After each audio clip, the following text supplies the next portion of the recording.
সন্দ্বীপ ঘাটে এসে ৭ জন প্রবাসীর লাশ পৌঁছেছে। শেষ হয়ে গেছে তাদের যাত্রা। নিয়ে যাবে কিছুক্ষণ পরে কবরের সেই কিনারে। হয়তোবা আর প্রিয় স্বজনদেরকে পাঠানো হবে না টাকা।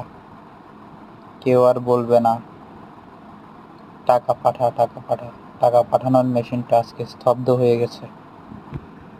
ভালো থাকুক, আল্লাহ তাআলা জান্নাতুল নসিব করুক।